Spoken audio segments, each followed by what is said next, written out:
Start करते हैं। सबसे पहले हम समझेंगे आज की तारीख में antioxidant. Anti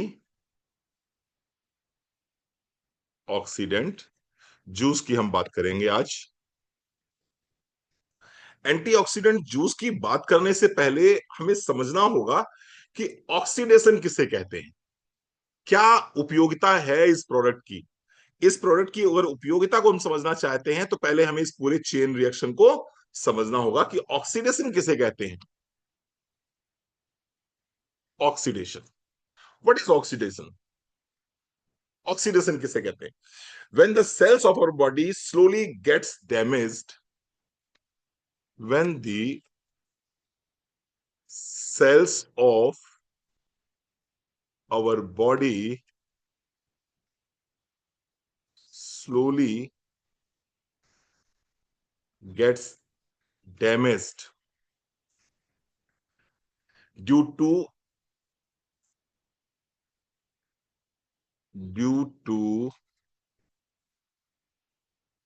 interaction with oxygen,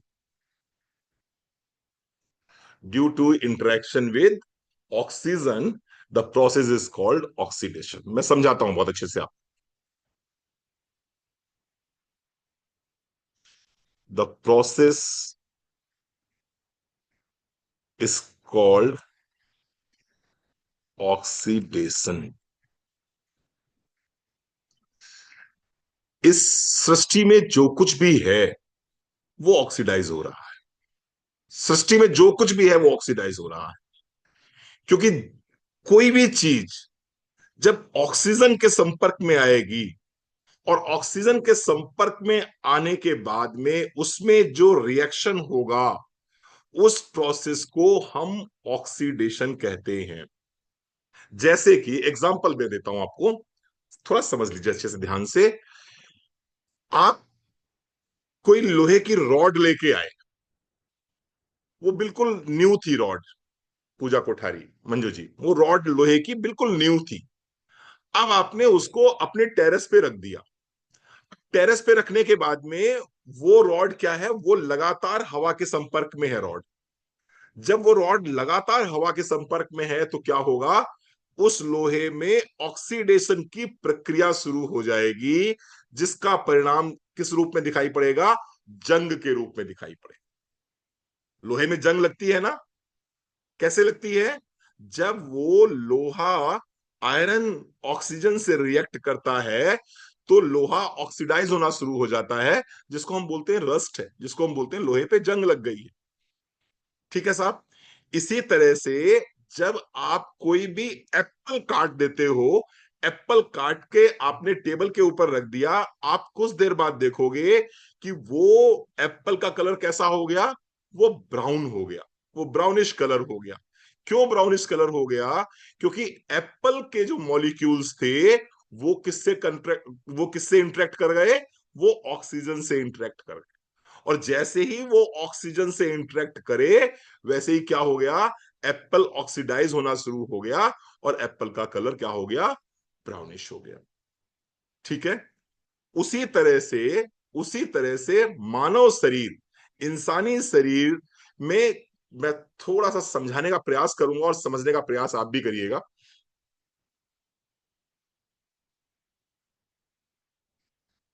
ये मान लीजिए हमारी कोशिका है, ये हमारी कोशिका है, सेल है हमारा। और यहां से ब्लड वेसल के थ्रू इस सेल के अंदर इस सेल के अंदर न्यूट्रिशन जा रहा है।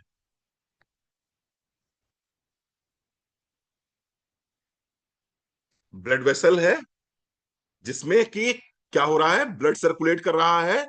और एक एक सेल तक इस ब्लड के माध्यम से न्यूट्रिशन पहुंच रहा है। और न्यूट्रिशन के साथ साथ में और क्या पहुंच रहा है? न्यूट्रिशन के साथ में पहुंच रहा है यहां पर ऑक्सीजन। आपके सेल को न्यूट्रिशन भी चाहिए और ऑक्सीजन भी चाहिए। चाहिए मंजू जी कि नहीं चाहिए? हमारी हर कोशिका को न्यूट्रिशन चाहिए और हर कोशिका को जिंदा रखने के लिए ऑक्सीजन से ही। अब जब ये न्यूट्रिशन और ऑक्सीजन आपस में रिएक्ट करते हैं तो इससे क्या बनेगा? इससे बनेगा एनर्जी। इससे बनेगी ताकत, एनर्जी। लेकिन इस एनर्जी के साथ साथ में इसमें एक चीज और बनेगी जिसको हम बोलते हैं फ्री रेडिकल्स।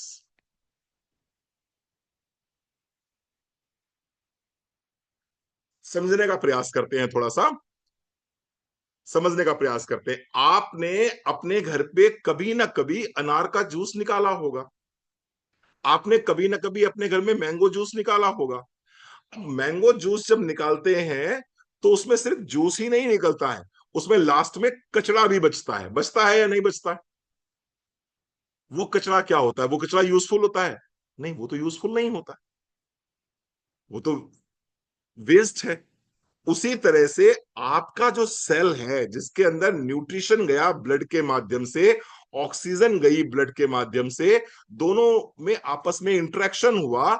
इंटरेक्शन होने के बाद वहां पर एनर्जी प्रोड्यूस हुई। इस एनर्जी के प्रोडक्शन में कुछ वेस्ट मटेरियल बनता है जिसको हम बोलते हैं फ्री रेडिकल्स। क्लियर हो गया? क्लियर हो गया भाई।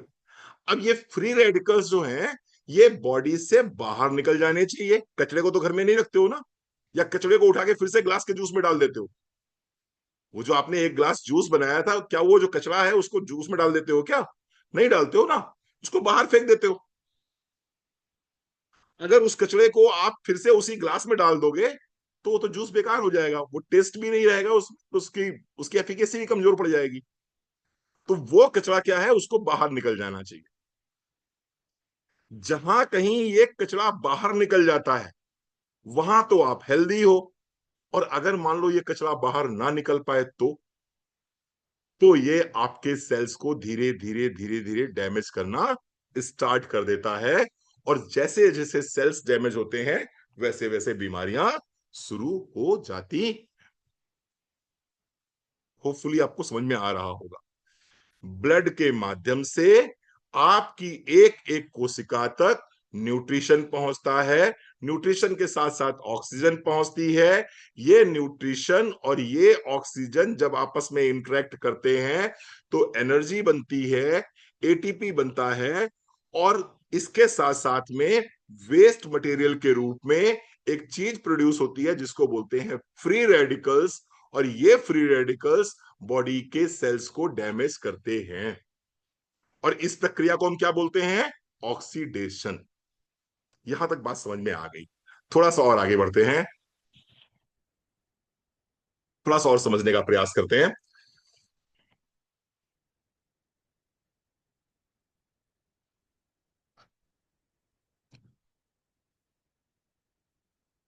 दूसरी चीज समझते हैं कि फ्री रेडिकल्स क्या है। आपने एक चीज समझी, ऑक्सीडेशन। ऑक्सीडेशन मतलब कि आपकी बॉडी के सेल्स जब धीरे धीरे डिस्ट्रॉय होने स्टार्ट हो जाते हैं just because of interaction with the oxygen, तो उसको हम बोलते हैं ऑक्सीडेशन। अब इस ऑक्सीडेशन की प्रक्रिया में फ्री रेडिकल्स बहुत ही इंपॉर्टेंट रोल प्ले करते हैं। तो समझते हैं फ्री रेडिकल्स क्या हैं। They are cell damaging molecules. They are cell damaging molecules. Free radicals क्या होते हैं? ये आपके सेल्स को डैमेज करने वाले मॉलिक्यूल्स होते हैं that behave like tiny thieves. मैं समझाऊंगा एक एक चीज आपको। That behaves like tiny thieves, that behave like tiny thieves inside the body.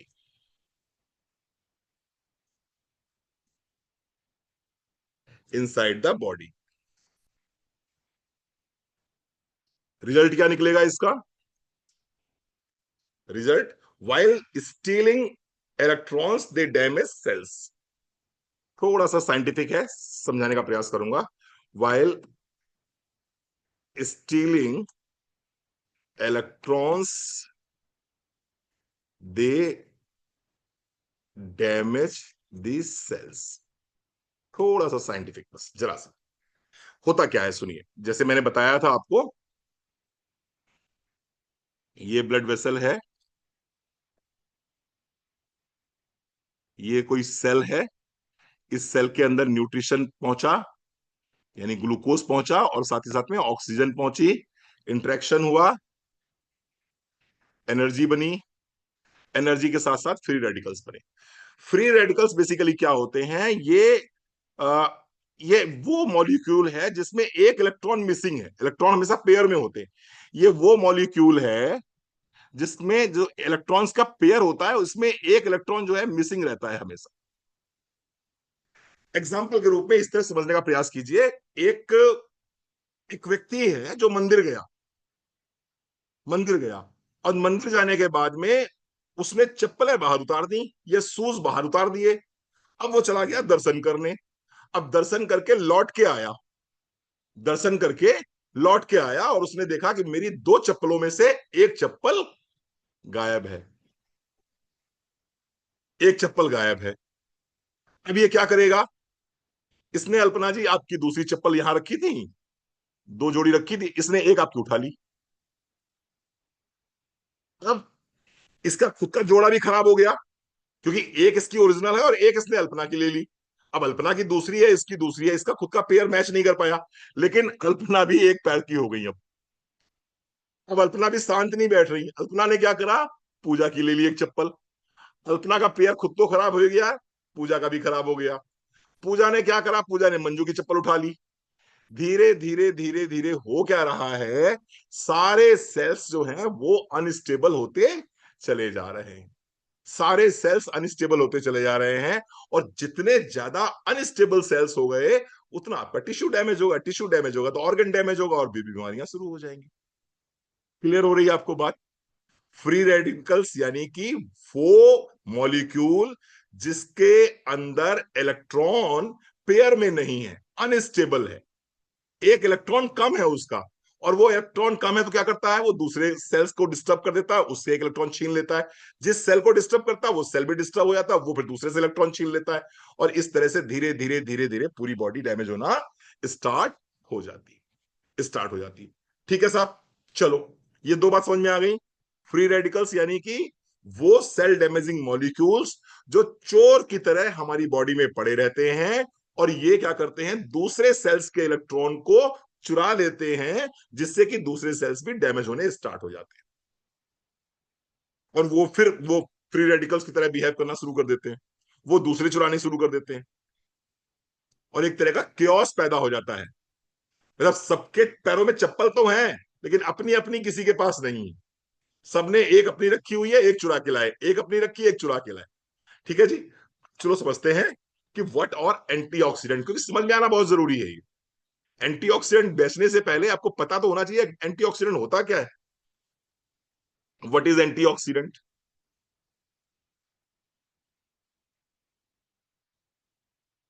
N antioxidant is a substance, N antioxidant is a substance, an antioxidant is a substance that neutralizes free radicals, that neutralizes free radicals।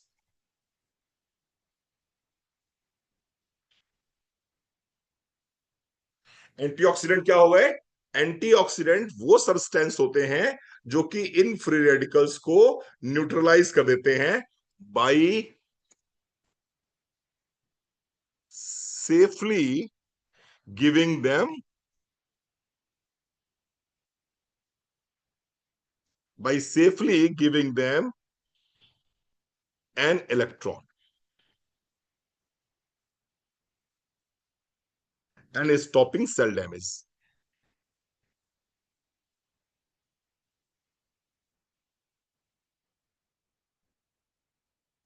चलो, अब मैं आप लोगों से बात करूंगा, थोड़ा सा आपके दिमाग में रजिस्टर हो जाए, एंटीऑक्सीडेंट क्या होता है, रवि बाबू समझते रहिएगा, आशा जी आप भी समझिएगा ध्यान से, सभी बुद्धिजीवी वर्ग के लोग जो बैठे हैं यहां पर ध्यान से समझिएगा। फिर से आते हैं, उसी मंदिर पे पहुंचते हैं, उसी मंदिर की सीढ़ियों के नीचे खड़े हो जाते हैं और महसूस करते हैं कि एक व्यक्ति की एक चप्पल चोरी चली गई, और वो क्या कर रहा है, वो दूसरों की चप्पल चुरा रहा है, और दूसरे भी शरीफ नहीं बन रहे हैं, वो नंगे पैर वो भी नहीं आ रहे, वो दूसरे की चुरा रहे हैं। अब एक समय पे क्या हो जाएगा, एक समय पर क्या हो जाएगा, मान लीजिए वहां पर 100 आदमी है या 500 आदमी है, 500 आदमियों के पैरों में चप्पल तो हैं, लेकिन सारी चप्पल कैसी हैं, अनपेयर्ड है, पेयर में किसी की चप्पल नहीं, और एक पूरा अच्छे से क्योस है सबके। अगर मैं आपसे कहूं कि इस पूरे प्रोसेस को आप रोकना चाहते हैं, कैसे रोक सकते हैं,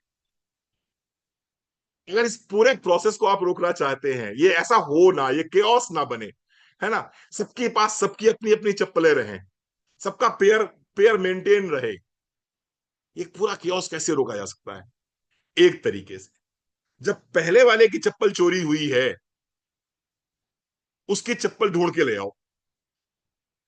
नहीं नहीं चित्रा जी, उसकी चप्पल, वो थीव नहीं है बेसिकली, उसको मजबूरी में चुरानी पड़ रही है, उसकी चोरी हो गई इसलिए वो चुरा रहा है वो।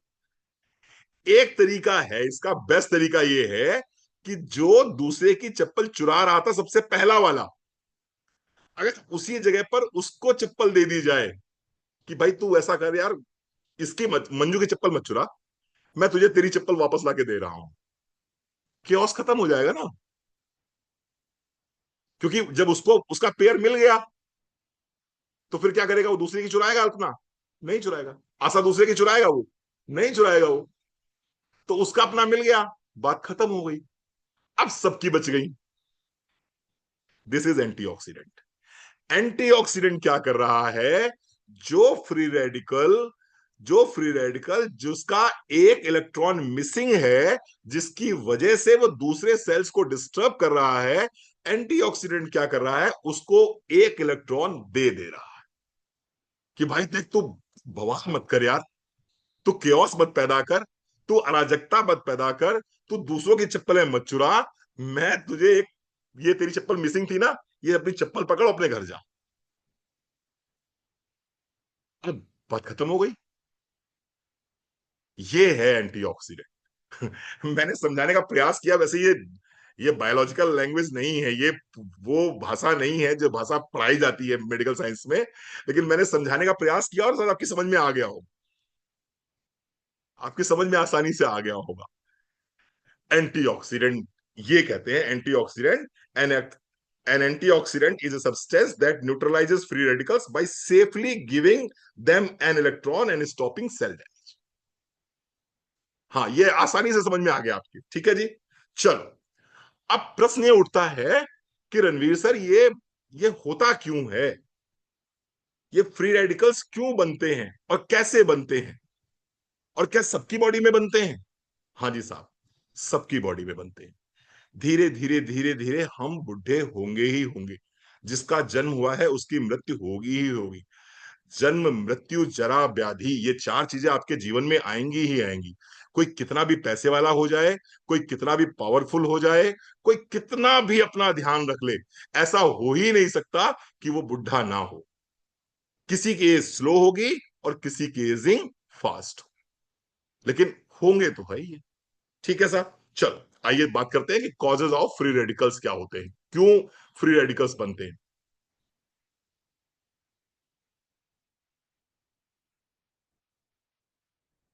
कॉजेज ऑफ फ्री रेडिकल्स,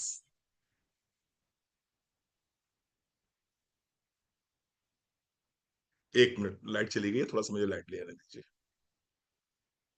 हो सकती हूँ, लाइट चालू, एक minute. Causes of free radicals, सबसे पहला कॉज क्या होगा इसका, सबसे पहला कॉज है पॉल्यूशन,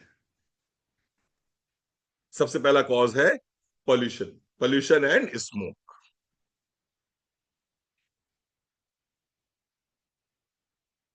पॉल्यूशन एंड स्मोक सबसे पहला कॉज है।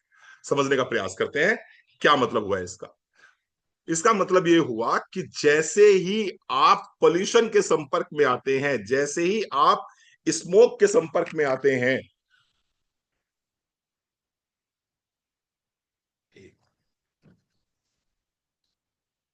जैसे ही आप पोल्यूशन के संपर्क में आते हैं, जैसे ही आप स्मोक के संपर्क में आते हैं, वैसे ही क्या होता है, बॉडी क्या समझती है, पोल्यूशन जो है नेचुरल तो नहीं है।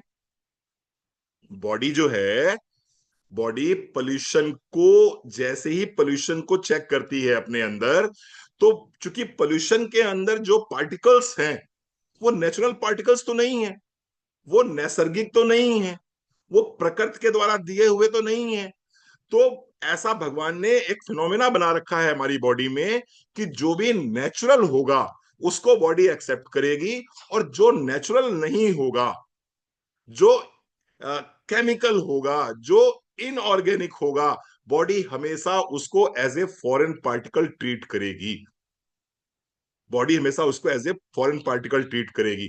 और जैसे ही फॉरेन पार्टिकल बॉडी के अंदर जाता है, तो हमारा क्या होता है, हमारा इम्यून सिस्टम एक्टिव हो जाता है।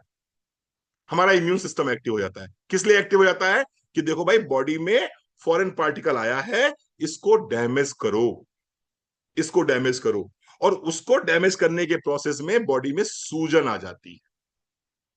उसको डैमेज करने के प्रोसेस में बॉडी में क्या आ जाता है, इन्फ्लेमेशन आ जाता है, सूजन आ जाती है। और ये सूजन जब बॉडी में आती है, तो इस सूजन की वजह से बॉडी का जो नेचुरल एंटीऑक्सीडेंट है, जिसका काम है फ्री रेडिकल्स को, फ्री रेडिकल्स को खत्म करना, वो एंटीऑक्सीडेंट्स खत्म होने लगते हैं बॉडी से बॉडी में मिस होने लगते हैं, मिसिंग होने लगते हैं। और उसका रिजल्ट क्या निकलता है, उसका रिजल्ट निकलता है कि फ्री रेडिकल्स बॉडी में बहुत सारे बढ़ने लगते हैं। मैं एक बार फिर से समझाने का प्रयास करता हूं। आपके घर पे कोई व्यक्ति आता है, आपका रिलेटिव है, आपका फैमिली मेंबर है, उसने डोर नॉक किया, आपने डोर ओपन किया, वो अंदर आ गया, कोई इश्यू आपको नहीं है। आप में से सभी लोग जो हैं, फल भी खाते हो, सब्जियां भी खाते हो, रोटी भी खाते हो, चावल भी खाते हो, दाल भी खाते हो, दूध दही मिठाई सब खाते हो। बॉडी रिएक्ट नहीं करती है, क्योंकि बॉडी जानती है कि ये फॉरेन पार्टिकल्स नहीं है, ये बॉडी के लिए नैसर्गिक है, नेचुरल है, वो एक्सेप्ट कर लेती है बॉडी। लेकिन जैसे ही आप कोई भी केमिकल लेते हो, जैसे ही आप कोई भी केमिकल वाली चीज लेते हो बॉडी के अंदर, वैसे ही बॉडी क्या करती है, बॉडी रिएक्ट करती है। बॉडी ये मान लेती है कि ये हमारे घर का मेंबर नहीं है, ये हमारा फैमिली मेंबर नहीं है। तो बॉडी क्या करेगी, उसको रिएक्ट करेगी। जैसे कि आपने कुंडी खोली और आपने देखा कि ये आदमी तो जाना पहचाना नहीं है, ये आदमी तो हमारा परिचित नहीं है, और वो आदमी अगर घुसने का प्रयास कर रहा है और जबरदस्ती घुसने का प्रयास कर रहा है, तो आप रिएक्ट करोगे या नहीं करोगे, आप रिएक्ट करोगे। अब इस रिएक्ट करने के प्रोसेस में मारपीट भी हो सकती है, आप उसको धक्का मुक्की दे सकते हो, आप उसको धक्का देके बाहर निकाल सकते हो। अब जब इस रिएक्शन के प्रोसेस में जो मारपीट होगी, उसमें कुछ डैमेज होगा कि नहीं डैमेज होगा, ऑफ कोर्स डैमेज होगा, ऑफ कोर्स डैमेज होगा।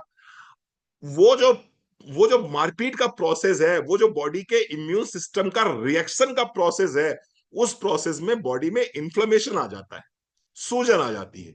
और ये सूजन आपकी जो नेचुरल एंटीऑक्सीडेंट की पावर है बॉडी की, उसको ये खत्म कर देता है। और जब ये नेचुरल जो पावर है एंटीऑक्सीडेंट की बॉडी की, अगर वो खत्म हो जाएगी, तो बॉडी में फ्री रेडिकल्स बढ़ते चले जाएंगे, बढ़ते चले जाएंगे।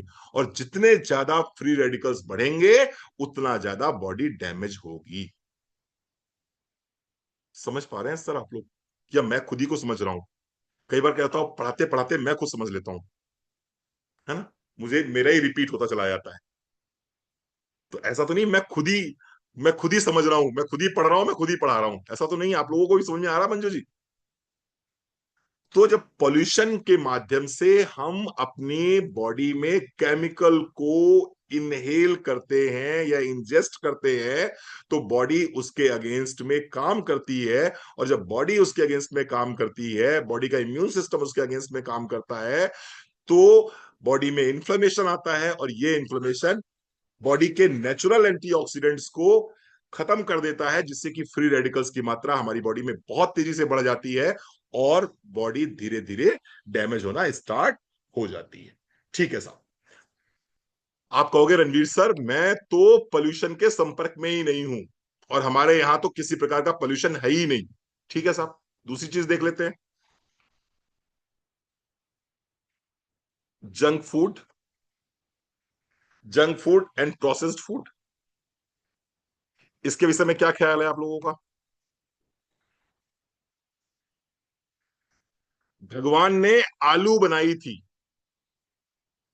भगवान ने आलू बनाई थी कि भैया आलू बना रहे हैं, आलू के साथ में टमाटर को मिला लो तो आलू टमाटर की सब्जी बन जाएगी, आलू के संग में मटर मिला लो तो आलू मटर की सब्जी बन जाएगी, आलू के संग में गोभी मिला लो तो आलू गोभी की सब्जी बन जाएगी। और आपने क्या किया? आपने उस आलू को कन्वर्ट कर दिया लेज में, आपने उस आलू को कन्वर्ट कर दिया फ्रेंच फ्राइज में कन्वर्ट कर दिया। अभी भगवान ने तो बता सोचा भी नहीं होगा, कभी कल्पना भी नहीं करी होगी कि आप लोग आलू का लेस बना दोगे, आप लोग आलू के जो है ये फ्रेंच फ्राइज बना दोगे, आप लोग आलू की टिक्की बना के उसको बर्गर बना दोगे। भगवान ने तो ये सोचा नहीं था, लेकिन आपने सोच लिया अपने टेस्ट बड्स को सेटिस्फाइड करने के लिए, और उसका रिजल्ट क्या निकला? बॉडी अगेन इसको भी एज ए फॉरेन पार्टिकल ले लेती है, क्योंकि क्या बोलते हैं उसको, एजिनोमोटो। अजीनोमोटो जो डालते हो, अजीनोमोटो भगवान ने नहीं बनाया, और बॉडी उसी को पहचानती है, बॉडी उसी को पहचानती है जो जो भगवान ने बनाया है। अब अजीनोमोटो तो भगवान ने बनाया नहीं, तो भगवान कहता है ये फॉरेन पार्टिकल है। तो जब आप बर्गर खाते हो, जब आप फ्रेंच फ्राइज खाते हो, जब आप लेस खाते हो, तो भी बॉडी रिएक्ट करती है उसी तरह से जिस तरह से पोल्यूशन के अगेंस्ट रिएक्ट करती है। Are you getting my point? तो आज के बाद जब ये फ्रेंच फ्राइज और बर्गर और ये मोमोज और ये टोमोज जो ये खाते हो, ये जब खाना, तो ये समझ लेना कि तुम्हारा बॉडी रिएक्ट करेगा इसके अगेंस्ट में।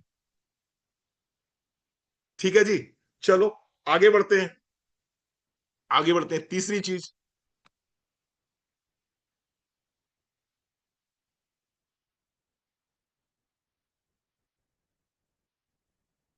Smoking and alcohol. सबसे बड़ा दुश्मन अगर कोई है बॉडी का, तो ये स्मोकिंग और अल्कोहल है। ये जो लोग भी ले रहे हैं, जो लोग भी लेते हैं, स्मोकिंग करते हैं या अल्कोहल कंज्यूम करते हैं, ये भी अगेन आपकी बॉडी में as a foreign particle treat होता है।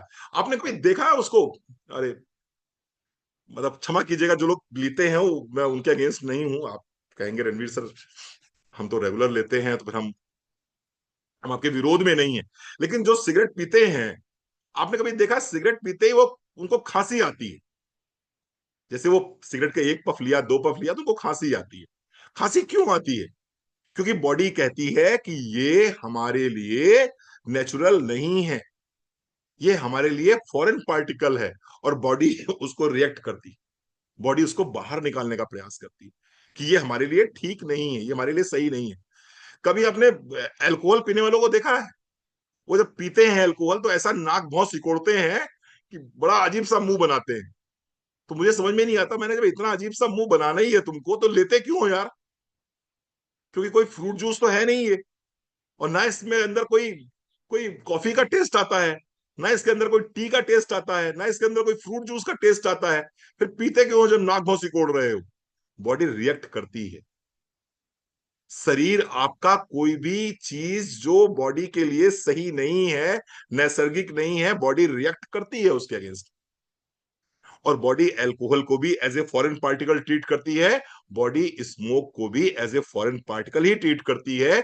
और जैसे ही ये दोनों चीजें बॉडी के अंदर जाती हैं, बॉडी रिएक्ट करती है, अगेन वही प्रोसेस, फॉरेन पार्टिकल की तरह रिएक्ट करेगी, टूट फूट होगी, इन्फ्लेमेशन बढ़ेगा, एंटीऑक्सीडेंट्स डिप्लीट होंगे, एंटीऑक्सीडेंट डिप्लीट होंगे, फ्री रेडिकल्स बढ़ेंगे, फ्री रेडिकल्स बढ़ेंगे, बॉडी डैमेज होगी। क्लियर हो रही मेरी बात? तो जो लोग लेते हैं उनसे रिक्वेस्ट है कि छोड़ दें, नहीं छोड़ पा रहे हो तो कम कर दो, कम कर दो, धीरे धीरे हो सकता है छूट जाए। ठीक है जी, चलो। आप कहेंगे रणवीर सर हमें तो ये कुछ नहीं लेते। कुछ भले व्यक्ति बैठे होंगे जो कहेंगे सर हम ना तो पोल्यूशन के संपर्क में रहते हैं, ना हम जंक फूड लेते हैं, ना हम प्रोसेस्ड फूड लेते हैं, ना मुझे स्मोकिंग का कोई लेना देना, ना मेरा अल्कोहल का कोई लेना देना। सर क्या मैं भी एंटीऑक्सीडेंट जूस लूंगी? हाँ जी आप भी लोगे, क्यों?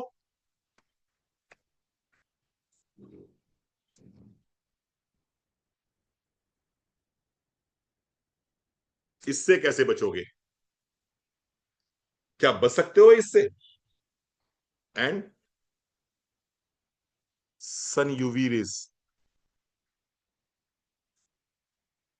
मोबाइल का लगातार, अगर आप लगातार मोबाइल के संपर्क में हैं 10 साल से, 15 साल से, 20 साल से, और आप लगातार 4 से 5 घंटे आपका स्क्रीन टाइम है, तो आपके सेल्स स्ट्रेस में आ जाते हैं, आपके सेल्स में तनाव आ जाता है। और इस तनाव की वजह से आगे चल के ये अगेन फ्री रेडिकल्स पैदा होने शुरू हो जाते हैं। आपके आपके आसपास आप लोग जब मुझसे बात कर रहे हो इस समय, तो आपने अपने अपने मोबाइल खोल रखे हैं, अपने अपने लैपटॉप खोल रखे हैं। क्या क्या ये जो मोबाइल खोल रखा है, ये कहीं ना कहीं इंटरनेट से कनेक्टेड है, वाईफाई से कनेक्टेड है? और वाईफाई से कनेक्टेड है तो रेडिएशन भी है या नहीं है? है रेडिएशन। आपके रूम में एलईडी लाइट जल रही है, क्या ये रेडिएशन से कनेक्टेड है? हाँ जी है। आप धूप में निकलते हो, जो सन की यूवी रेज हैं वो आपके ऊपर पड़ती हैं, और आपकी बॉडी इस तरह से हैबिचुअल नहीं है कि आप लंबे समय तक सूर्य की रोशनी में रह सकें, यूवी रेज के संपर्क में रह सकें। वहां से भी फ्री रेडिकल्स डेवलप होंगे आपके। आप कहोगे सर पहले तो मजदूर लोग थे, किसान लोग थे, वो तो घंटों रहते थे, उनकी बॉडी इस तरह से हैबिचुअल हो गई थी, उनकी बॉडी रेडिएशन के संपर्क में नहीं रहती थी, वो जिस तरह का खाना पीना खाते थे उनकी बॉडी उस तरह से सेट हो गई थी। लेकिन आपका खाना पीना उस तरह का नहीं है, आपका रहन सहन उस तरह का नहीं है, आपकी लाइफ स्टाइल उस तरह की नहीं है। इसलिए अगर आप लंबे समय तक रेडिएशन के संपर्क में रहेंगे, आप लंबे समय तक मोबाइल और लैपटॉप की स्क्रीन के सामने रहेंगे, तो आपकी बॉडी में लंबे समय के बाद में फ्री रेडिकल्स डेवलप होने स्टार्ट हो जाएंगे, और ये फ्री रेडिकल्स अगेन बॉडी के सेल्स को डैमेज करना शुरू कर देंगे। कुछ भले लोग कहते हैं कि नहीं रणवीर सर, हम तो मोबाइल ही नहीं यूज करते। अब बताओ। बोले, मैंने कहा लाइट जलाते हो घर में? बोले नहीं, लाइट भी नहीं जलाते, दिया जलाते हैं, दिया। दिया जलाते हैं हम, लाइट का यूज ही नहीं करते। सनलाइट में? बोले हाँ, सनलाइट में निकलते हैं, सुबह वाली सनलाइट में निकलते हैं, 4 बजे उठते हैं, 6 बजे तक घूम के आ जाते हैं, कमरे के अंदर बंद हो जाते हैं, दिया जला के काम चला लेते हैं, हमारा तो कोई लेना देना ही नहीं। अब बताओ भाई साहब, मेरा ऑक्सीडेशन कहां से होगा? तो चलो आगे बढ़ते हैं, थोड़ा समझते हैं इनको भी। ये तो मैंने बताया आपको एक्सटर्नल कॉजेज जिनकी वजह से फ्री रेडिकल्स डेवलप होते हैं। इंटरनल कॉजेज समझते हैं। इससे कौन बचा? Stress and anxiety. अगर कोई व्यक्ति स्ट्रेस में है, अगर कोई व्यक्ति एंजाइटी में है, तो आपकी बॉडी में एक हार्मोन रिलीज हो रहा है जिसको बोलते हैं कॉर्टिसोल हार्मोन। नाम सुना होगा आपने, स्ट्रेस हार्मोन, कॉर्टिसोल हार्मोन। जब भी कॉर्टिसोल हार्मोन के लेवल अप रहेंगे, आपकी बॉडी में इन्फ्लेमेशन आएगा। और इन्फ्लेमेशन क्या करता है? मैं बता चुका हूं, आपका जो नेचुरल एंटीऑक्सीडेंट है जो बॉडी बनाती है, उसको डैमेज कर देता है। अगेन फ्री रेडिकल्स बढ़ गए बॉडी में, क्योंकि एंटीऑक्सीडेंट क्या करते हैं? फ्री रेडिकल्स को सेटिस्फाइड कर देते हैं। अब एंटीऑक्सीडेंट अगर कम हो गए तो बट नेचुरल बात है, फ्री रेडिकल्स बढ़ गए। स्ट्रेस एंड एंजाइटी, इससे कौन बचा? इससे तो कोई नहीं बचा, इससे तो भगवान भी नहीं बच पाए, भगवान राम भी नहीं बच पाए, भगवान कृष्ण भी नहीं बच पाए। स्ट्रेस और एंजाइटी से तो कभी ना कभी हर इंसान को होती ही होती है। दूसरा, पुअर स्लीप। अगेन, अगर आपको प्रॉपर तरीके से नींद नहीं आ रही है, अगर आप अच्छी नींद सो नहीं पा रहे हैं, तो क्या होगा? आपकी बॉडी में अगेन स्ट्रेस आएगा, ऑक्सीडेटिव स्ट्रेस आएगा। स्ट्रेस से कार्टिसोल, कार्टिसोल से इन्फ्लेमेशन, इन्फ्लेमेशन से again natural anti oxidant deplete होंगे, फ्री रेडिकल्स बढ़ जाएंगे। ठीक है जी। Infection and inflammation. Infection and inflammation, अगर बॉडी में इन्फेक्शन हो रहा है या किसी प्रकार की सूजन हो रही है, तो निश्चित रूप से बॉडी में फ्री रेडिकल्स बढ़ेंगे।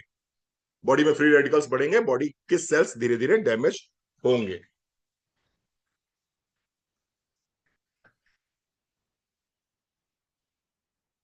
Heavy exercise.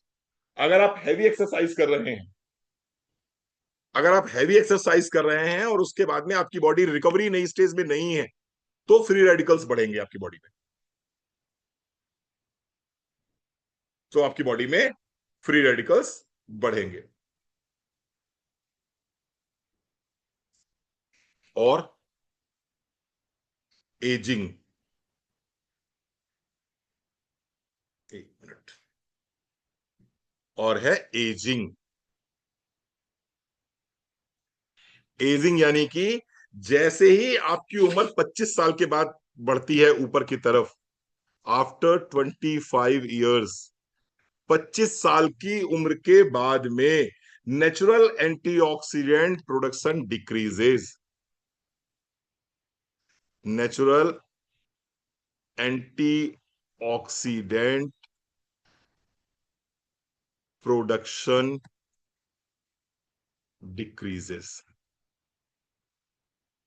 25 साल की उम्र के बाद में आपके शरीर में जो नेचुरल एंटीऑक्सीडेंट बनते हैं, इनका बनना धीरे धीरे कम होना शुरू हो जाता है। और यही कारण है कि 30, 35, 40 के बाद में आपकी शकल बताने लगती है कि आप धीरे धीरे उम्र में आगे जा रहे हैं, आगे जा रहे हैं। ठीक बात है साहब।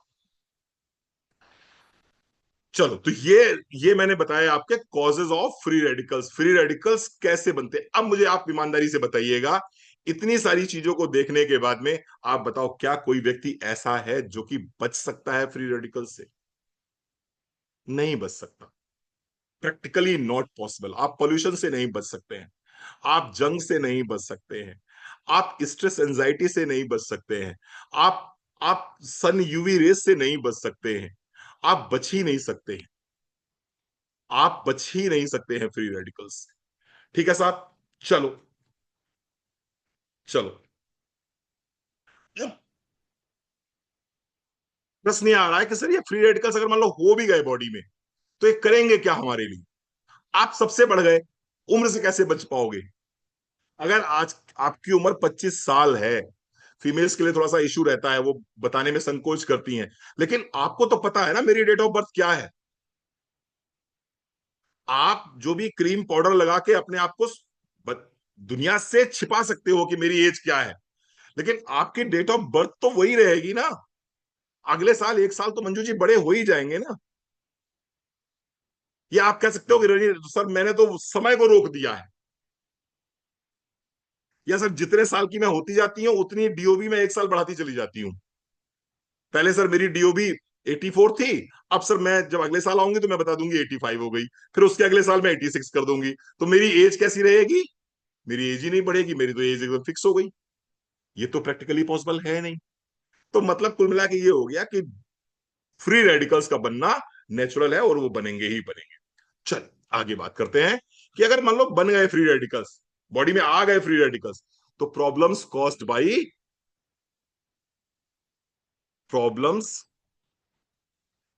By oxidative stress. Oxidative stress बोले या फ्री रेडिकल्स की अधिकता बोले, एक ही बात है। ऑक्सीडेटिव स्ट्रेस मतलब क्या हो गया इसका? ऑक्सीडेटिव स्ट्रेस का मतलब क्या हो गया? जब बॉडी में फ्री रेडिकल्स, ये जो हैं फ्री रेडिकल्स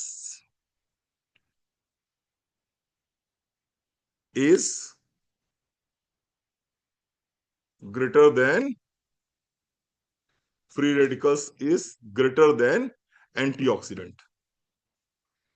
जब बॉडी के अंदर फ्री रेडिकल्स की मात्रा एंटीऑक्सीडेंट से ज्यादा हो जाए, तो उसको हम क्या बोलेंगे? ऑक्सीडेटिव स्ट्रेस बोलेंगे। और आप अभी चेक करिएगा गूगल पे जाकर, तो बताएगा कि सारी बीमारियों की जड़ अगर कोई एक चीज है तो वो है ऑक्सीडेटिव स्ट्रेस। जितनी भी लाइफ स्टाइल डिसऑर्डर्स हैं, इन सारी बीमारियों की जड़, यहां तक कैंसर तक जो है, उसके पीछे का मेन रीजन क्या है? Oxidative stress. Oxidative stress. ठीक है। चलो, क्या क्या प्रॉब्लम्स होंगी उसको समझ लेते हैं।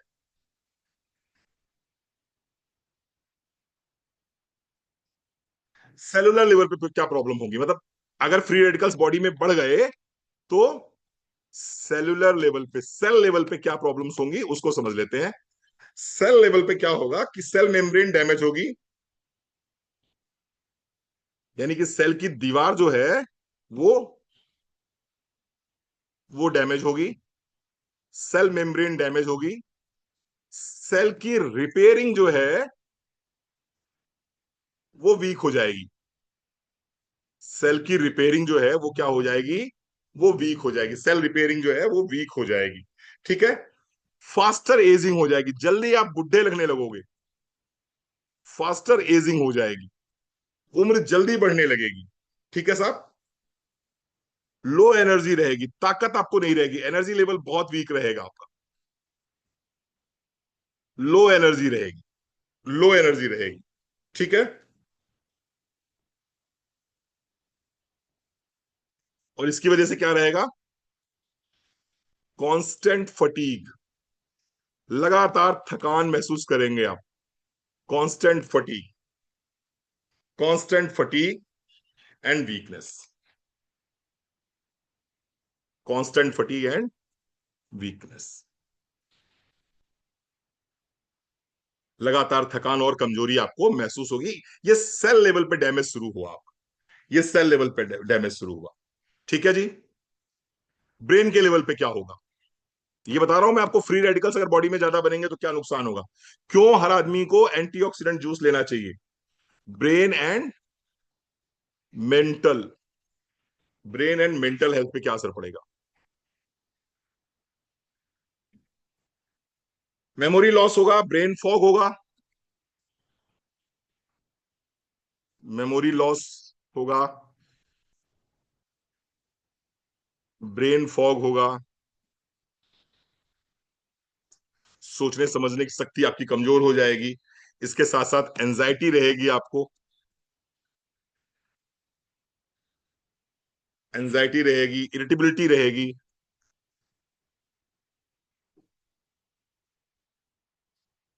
एंजाइटी रहेगी, इरिटेबिलिटी रहेगी,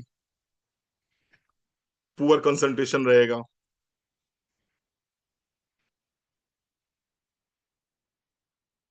पुअर कंसंट्रेशन रहेगा, अर्ली न्यूरो डिजनरेशन रहेगा। मैं यहां लिख देता हूं इसको, अर्ली न्यूरो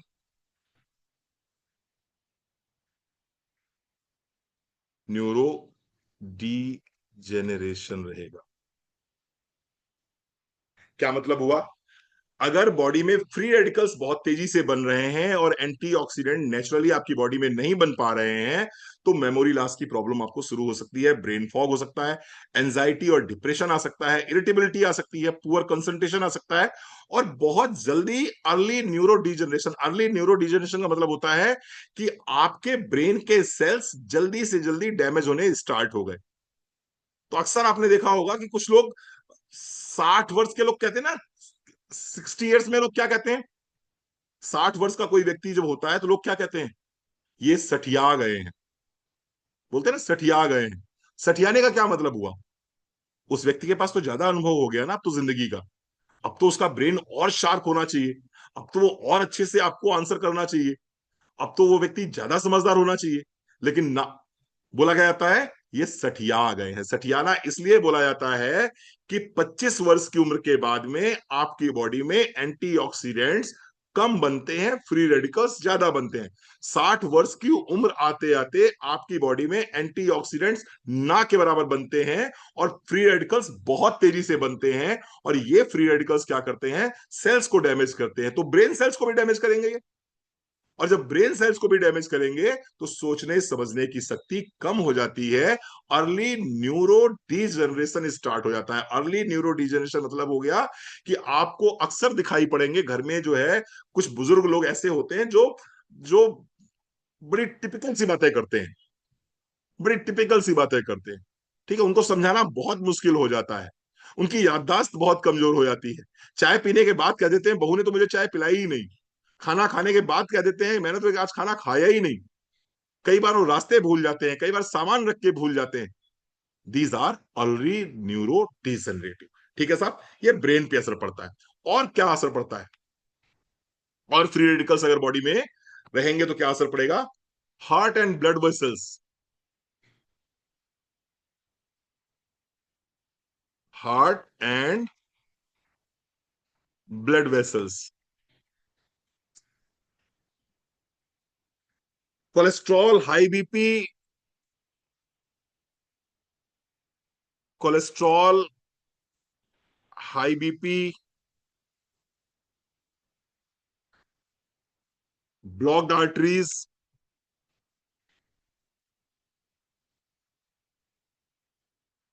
ब्लॉक्ड आर्टरीज, ये, and risk of heart attack.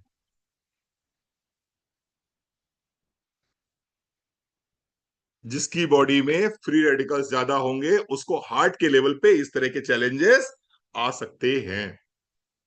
अभी आप देखते जाइए किस किस तरह के चैलेंजेस आते हैं जिनकी बॉडी में फ्री रेडिकल्स ज्यादा होते हैं। मेटाबॉलिक डिसऑर्डर्स,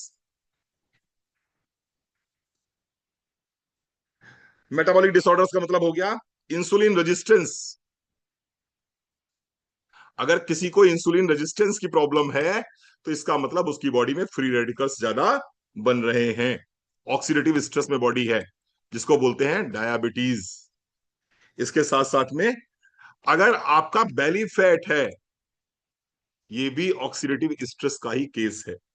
ऑक्सीडेटिव स्ट्रेस बढ़ेगा, बॉडी में बेली फैट आएगा। इसके साथ साथ fatty liver, fatty liver, thyroid imbalance,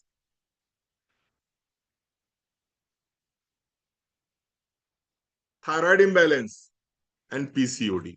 यानी कि कुल मिला के जो भी प्रॉब्लम रिलेट करती हैं आपके हॉर्मोन्स से, उन हॉर्मोन्स के पीछे का जो रीजन है, उन हार्मोनल इम्बैलेंस के पीछे का जो रीजन है, वो क्या है? वो है free radicals.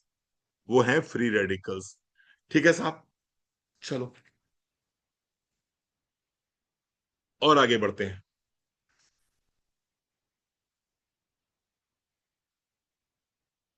Joint and muscles, joint pain, stiffness and arthritis. Joint pain, stiffness and arthritis, इस तरह की समस्याएं आपके आपके आपके बोन एंड स्केलेटल सिस्टम में होनी शुरू हो जाएंगी अगर बॉडी में फ्री रेडिकल्स ज्यादा हो गए तो।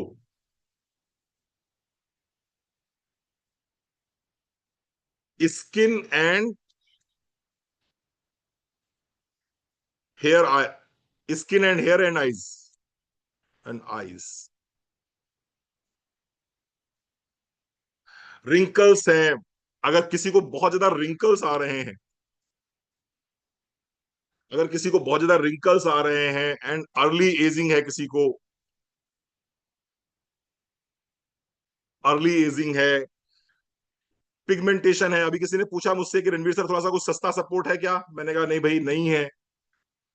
पिगमेंटेशन है, अगर अगर बहुत ज्यादा किसी को हेयर फॉल बहुत ज्यादा हो रहा है, हेयर फॉल बहुत ज्यादा हो रहा है, वीक आई साइट है,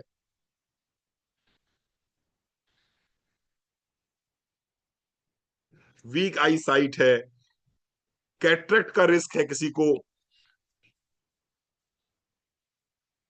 ये सब आपकी ऑक्सीडेटिव स्ट्रेस की वजह से हो रहा है। कुल मिला के ये कह सकते हैं इतना सब कुछ समझने के बाद में कि शरीर के अंदर जितनी भी बीमारियां हैं, उन बीमारियों का सबसे बड़ा कारण अगर कोई है तो वो है ऑक्सीडेटिव स्ट्रेस। ऑक्सीडेटिव स्ट्रेस का मतलब हमारी बॉडी में फ्री रेडिकल्स ज्यादा हो गए हैं और उनसे लड़ने वाले एंटीऑक्सीडेंट कम हो गए हैं। कुल मिला के अगर मैं अपने शरीर को एक शहर मान लेता हूं तो मेरे शहर में भाग्यश्री क्या हो गए हैं? चोर ज्यादा हो गए हैं और पुलिस कम हो गई। Got it? समझ में बात आ रही है? चोर ज्यादा हो गए हैं, पुलिस कम हो गई है। और जिस समाज में चोर ज्यादा हो जाएंगे, पुलिस कम हो जाएगी, बट नेचुरल बात है उस समाज में अराजकता फैल जाएगी। अराजकता फैल जाएगी। और यही तो है हमारा शरीर। अगर हमारा शरीर बीमार हो गया, इसका मतलब हमारे शरीर का जो इम्यून सिस्टम है वो कमजोर हो रहा है, हमारा शरीर ऑक्सीडेटिव स्ट्रेस में चला गया, चोर ज्यादा हो गए, पुलिस कम हो गई, पुलिस कम हो गई। चलो थोड़ा सा और बात करते हैं, immunity and,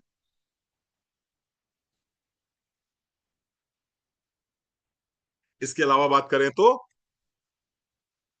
immunity and inflammation.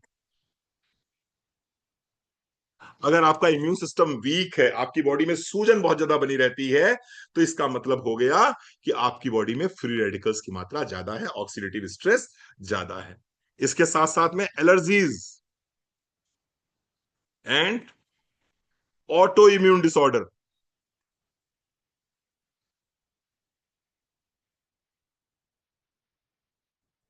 Allergy और ऑटो इम्यून डिसऑर्डर्स ये भी आपकी बॉडी में फ्री रेडिकल्स के ज्यादा बनने की वजह से ही होते हैं।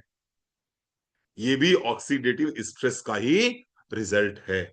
And last but not least, DNA damage.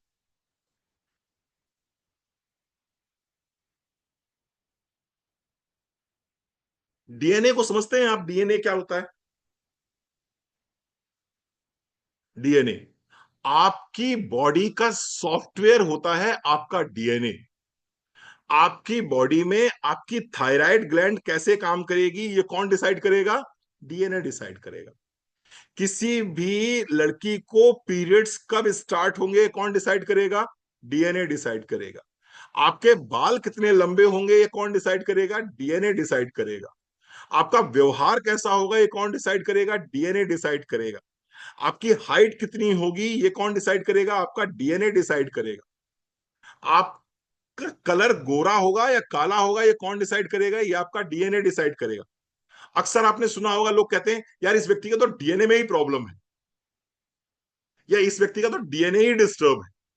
सुना या नहीं सुना आपने? इस व्यक्ति के तो डीएनए में ही खराबी है। अब होता क्या है, जब आप बहुत ज्यादा केमिकल के एक्सपोजर में रहते हो, केमिकल्स के संपर्क में रहते हो, तो होता क्या है? होता यह है कि आपकी बॉडी में फ्री रेडिकल्स बहुतायत में बनने शुरू हो जाते हैं। और जब बहुत सारी मात्रा में फ्री रेडिकल्स बनते हैं, तो ये धीरे धीरे करके आपके डीएनए को डैमेज कर देते हैं। और डीएनए को जब डैमेज कर देते हैं, तो डीएनए आपकी बॉडी को, आपके सेल्स को राइट मैसेजिंग नहीं दे पाता है। राइट मैसेजिंग नहीं दे पाता है कि कब क्या करना है, कब थायराइड ग्लैंड को हार्मोन रिलीज करना है और कब स्टॉप कर देना है, कब ओवरीज को ओव्यूलेशन के लिए तैयार रहना है और कब नहीं रहना है, कब एस्ट्रोजन को बनना है, कब प्रोजेस्टेरोन को कितना बनना है। ये सब कुछ डिसाइड करता है डीएनए। ये सब कुछ डिसाइड करता है डीएनए। और ये फ्री रेडिकल्स डीएनए को डैमेज कर देते हैं। एक बार जब डीएनए डैमेज हो जाता है, तो क्या होता है? एबनॉर्मल सेल फॉर्मेशन होती है। एबनॉर्मल सेल फॉर्मेशन होती है। समझने का प्रयास करिए। डीएनए अगर डैमेज होगा, तो जो सेल्स बन रहे हैं आपके, वो प्रॉपरली उस तरह से नहीं बनेंगे। आपको मालूम है कि सेल लगातार बनते रहते हैं, लगातार टूटते रहते हैं। लेकिन अगर डीएनए डैमेज हो जाएगा, तो सेल फॉर्मेशन कैसी हो जाएगी? वो एबनॉर्मल हो जाएगी। Abnormal cell formation. Abnormal cell formation होगी। एबनॉर्मल सेल फॉर्मेशन का मतलब क्या हो गया? ट्यूमर फॉर्मेशन होगा। और ट्यूमर फॉर्मेशन का मतलब हो गया कि कैंसर का रिस्क बढ़ गया। समझ रहे हैं आप मेरी बात को? बॉडी जितना ज्यादा एक्सपोज होगी फॉरेन पार्टिकल्स के अगेंस्ट में, उतना ज्यादा आपकी बॉडी में फ्री रेडिकल्स बढ़ेंगे, एंटीऑक्सीडेंट्स कम होंगे। जितना फ्री रेडिकल्स बढ़ेंगे, उतना सेल डैमेजिंग बढ़ेगी, उतना प्रोटीन डैमेजिंग बढ़ेगी, उतना आपका डीएनए डैमेज होगा। डीएनए डैमेज होगा तो एबनॉर्मल सेल फॉर्म होंगे, एबनॉर्मल सेल फॉर्म होंगे तो ट्यूमर बनाएंगे। और यही ट्यूमर क्या बनता है? क्या बनता है ये ट्यूमर? कैंसर बनता है। यही ट्यूमर कैंसर बनता है। आप लोगों को थोड़ा थोड़ा समझ में आ रही है साइंस? बहुत सारी तो नहीं आ रही होगी, लेकिन थोड़ी थोड़ी समझ में तो आ रही होगी। राजकुमार राठौर जी, थोड़ी थोड़ी समझ में आ रही है साइंस? तो क्या इससे बचा जा सकता है? क्या इससे बचा जा सकता है? हाँ जी साहब, बचा जा सकता है। Oxidative stress does not create one disease. Oxidative stress सिर्फ एक डिजीज पैदा नहीं करती है। ऑक्सीडेटिव स्ट्रेस,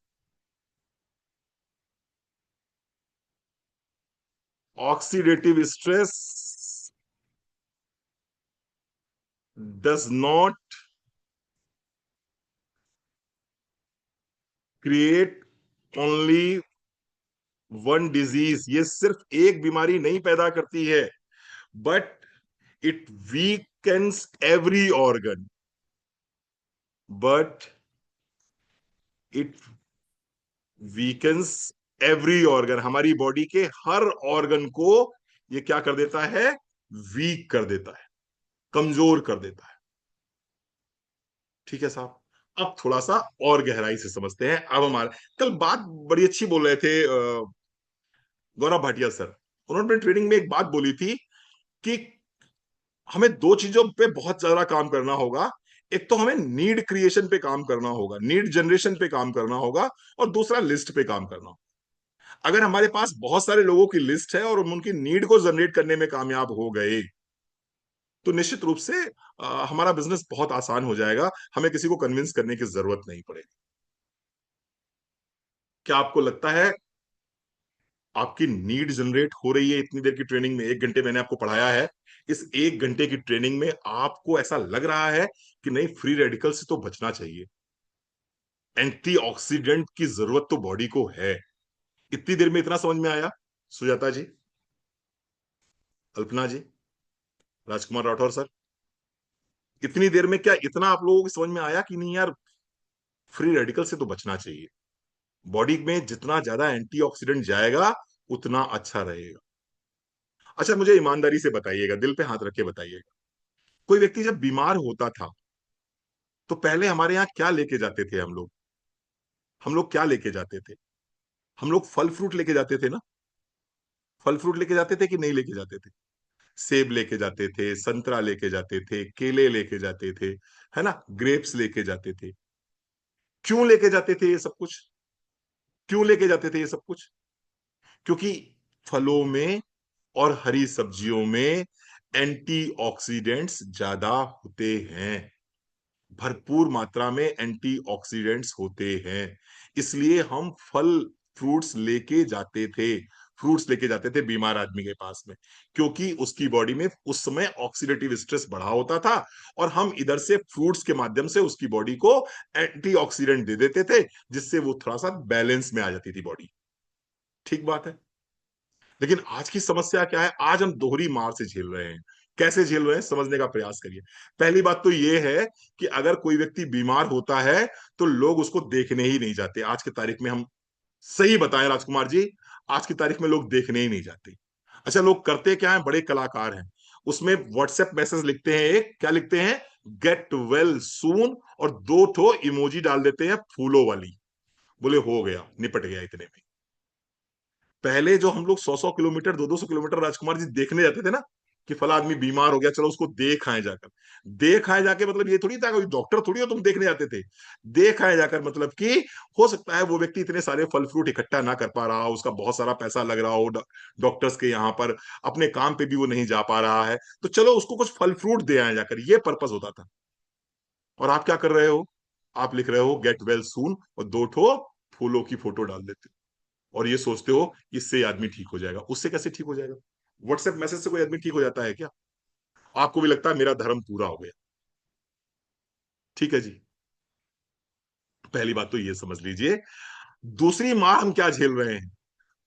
दूसरी बात हम मार क्या झेल रहे हैं? दूसरी मार हम ये झेल रहे हैं कि आज की तारीख में जो फ्रूट्स आ रहे हैं वो इतने ज्यादा पेस्टिसाइड, इतने ज्यादा हर्बिसाइड से युक्त हैं कि वो बीमार आदमी को स्वस्थ नहीं करते, बीमार आदमी को और बीमार कर देते हैं। हमने बचपन में पढ़ा था, an apple in a day keep doctors away, पढ़ा था ना आप लोगों ने? An apple in a day keep doctors away. अब मैं बता दूं आपको, आपकी बॉडी की अंदर ये क्षमता है कि वो 2.5 मिलीग्राम पेस्टिसाइड बॉडी से एक दिन में बाहर निकाल सकता है नेचुरली। आपका शरीर 2.5 मिलीग्राम पेस्टिसाइड्स नेचुरल तरीके से बॉडी से बाहर निकाल सकता है, ये बॉडी की क्षमता है। लेकिन जो आप एक सेब खाते हो, उस सेब के अंदर 55 मिलीग्राम पेस्टिसाइड्स होते हैं। यानी कि आप अगर किसी बीमार आदमी को देखने गए और उस बीमार आदमी ने आपके लाए हुआ एक सेब खा लिया, तो वो 55 मिलीग्राम पेस्टिसाइड खा गया। अब बताओ वो स्वस्थ होगा या और बीमार हो जाएगा? वो स्वस्थ हो नहीं होगा, वो और बीमार हो जाएगा। ईमानदारी से मुझे बताना, क्या जो भुसावल से केला चलता है आपके यहाँ के लिए, मध्य प्रदेश के लिए या उत्तर प्रदेश के लिए, वो ऐसे ही चलता है जैसे आपको मिलता है? कैसा चलता होगा? वो तो कच्चा चलता है ना। कच्चा चलता है। कच्चा चलने का मतलब है कि उसके अंदर वो न्यूट्रिशन आ ही नहीं पाए जिन न्यूट्रिशन की हमें जरूरत थी। वो न्यूट्रिशन उसके अंदर आ ही नहीं पाए और केला तोड़ लिया गया। और तोड़ने के बाद में उसमें गैसेस के माध्यम से, तमाम तरह की दवाइयों के माध्यम से वो केला हमारे पास आया 8 दिन बाद। 8 दिन बाद। आप मुझे बताओ ईमानदारी से, उस केले में न्यूट्रिशन ज्यादा है या पेस्टिसाइड हर्बिसाइड्स ज्यादा है, फॉरेन पार्टिकल ज्यादा है? तो केला जब आपने खाया, तो केले को खाया तो आपने न्यूट्रिशन के लिए, लेकिन न्यूट्रिशन तो कम मिला आपकी बॉडी को। उस केले में आपको बॉडी को फॉरेन पार्टिकल्स ज्यादा मिल गए। अब जब फॉरेन पार्टिकल्स ज्यादा मिल गए तो बॉडी क्या करेगी? उसके अगेंस्ट में रिएक्ट करेगी। आपका इम्यून सिस्टम एक्टिव हो जाएगा। इम्यून सिस्टम एक्टिव हो जाएगा, तोड़ फोड़ होगी। तोड़ फोड़ होगी, इन्फ्लेमेशन बढ़ेगा। इन्फ्लेमेशन बढ़ेगा तो एंटीऑक्सीडेंट जो बॉडी में नेचुरल बनते हैं वो कम हो जाएंगे, फ्री रेडिकल्स बढ़ जाएंगे। यानी कि ये जो फल फ्रूट आप खा रहे हो, ये जो हरी सब्जियां आप खा रहे हो, ये आपकी बॉडी को फायदा पहुंचा रही हैं या नुकसान पहुंचा रही हैं? बताइए साहब। अच्छा, आपकी बॉडी क्या कलर खाने के लिए तैयार है? क्या आपकी बॉडी कलर्स के लिए बनी है? कलर को डाइजेस्ट करने के लिए बनी है क्या? बताओ भाई, सब लोग बताओ। सब लोग एक तो वीडियो भी ऑफ कर लेते हो, ऊपर से लिखते भी नहीं हो। आपकी बॉडी क्या कलर डाइजेस्ट करने के लिए बनी है? नहीं बनी है ना। फिर वो जो फिंगर चिप्स खाते हो, हरे वाले, पीले वाले, लाल वाले, वो फिंगर चिप्स हरे पीले लाल कैसे हो गए भाई? वो तो कलर डाला गया ना। कलर डाला गया उसके अंदर तो। ये दुनिया भर के तमाम आपको जो शादी बारातों में वो शेक पिलाते हैं और वो क्या ड्रिंक्स पिलाते हैं, वो लाल पीली हरी, क्या है ये? बॉडी रिएक्ट नहीं करेगी इसके अगेंस्ट में? करेगी ही करेगी रिएक्ट। करेगी ही करेगी रिएक्ट। आप जो भी कुछ जो भी कुछ भगवान का बनाया हुआ नहीं ले रहे हो, इंसान का बनाया हुआ ले रहे हो, उसके अगेंस्ट में बॉडी रिएक्ट करेगी और उसके अगेंस्ट में बॉडी फ्री रेडिकल्स डेवलप करेगी। तो आप बताओ, ऐसी स्थिति में क्या आपको कोई ऐसा प्रोडक्ट चाहिए कि नहीं चाहिए जो एज एन एंटीऑक्सीडेंट काम करे? क्या आपकी बॉडी को कोई ऐसा प्रोडक्ट चाहिए जो आपकी बॉडी से फ्री रेडिकल्स को बाहर निकाले? तो नीड जनरेट हो रही है या नहीं हो रही है? या आपको लग रहा है चलो छोड़ो, एम ही जाने दो? तो एक तो मैंने कहा कि लोग अब देखने जाते ही नहीं है, बीमार आदमी को फल फ्रूट देने जाते ही नहीं है, व्हाट्सएप के माध्यम से निपटा देते हैं। दूसरी मैंने बात करी, अगर फल फ्रूट दे भी रहे हैं तो वो फल फ्रूट हमें हमें स्वस्थ नहीं कर रहे हैं, हमें और बीमार कर रहे हैं। हमें और बीमार कर रहे हैं, हम और ज्यादा बीमार होते चले जा रहे हैं। आप बताओ, अच्छा आपके घर में जो पालक आती है, ईमानदारी से बताना मुझे, उस पालक में कलर होता है कि नहीं होता? उस पालक में कलर डालते हैं, स्प्रे करते हैं कलर का कि नहीं करते हैं? करते हैं। अभी यूके मित्रा जी बैठे हैं कि नहीं बैठे मुझे नहीं पता यहाँ पर। हम उनके साथ में लंच कर रहे थे किसी रेस्टोरेंट में। उसने जो सौंफ दी हमको, वो सौंफ बिल्कुल बिल्कुल हरी थी, मतलब जिसका कहते हैं ना, बहुत डार्क ग्रीन थी। जबकि अगर आपने दार्जिलिंग नाइन की सौंफ को देखा हो, आपने किसी ने भी देखा हो सौंफ को, तो वो कैसी कैसी ग्रीन है? लाइट ग्रीन है। सौंफ जो भी होती है, फेनल सीड जो होते हैं, वो लाइट ग्रीन होते हैं, हल्के से लाइट ग्रीन होते हैं। लेकिन जो आप रेस्टोरेंट में सौंफ खा रहे हो, वो सौंफ कैसी खाती है? डार्क ग्रीन होती है सौंफ। वो डार्क ग्रीन कैसे हो गई? जब सौंफ पैदा ही होती है लाइट ग्रीन, तो डार्क ग्रीन कैसे मिलती है आपको? उसको कलर किया जाता है क्योंकि देखने में वो सुंदर लगती है। क्या आपकी आंतें कलर को पचाने के लिए बनी है क्या? क्या आपके पेट में ऐसे डाइजेस्टिव एंजाइम्स रिलीज होते हैं जो कि कलर को डाइजेस्ट करें? नहीं, यही है फॉरेन पार्टिकल्स, और इसी की वजह से बीमारियां हो रही हैं। और यहीं पर आता है डार्जिलिंग जो कहता है हम केमिकल फ्री प्रोडक्ट्स आपको प्रोवाइड कराते हैं। हम केमिकल फ्री प्रोडक्ट्स आपको प्रोवाइड कराते हैं, हम आपको ऑर्गेनिक प्रोडक्ट्स प्रोवाइड कराते हैं। आप हमसे लेते हैं, बहुत अच्छी बात है, thank you so very much.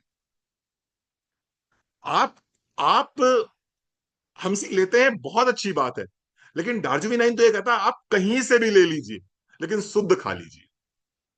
आप कुछ भी कहीं से भी ले लीजिए, लेकिन एटलीस्ट इंग्रेडिएंट्स को चेक कर लीजिए, एटलीस्ट एक बार इंग्रेडिएंट्स को पढ़ लीजिए, पढ़ लीजिए। ठीक बात है। चलो, अब बात करते हैं हाउ डार्जुविनाइन antioxidant juice helps in oxidative stress. 5 minute और रुकिएगा प्लीज।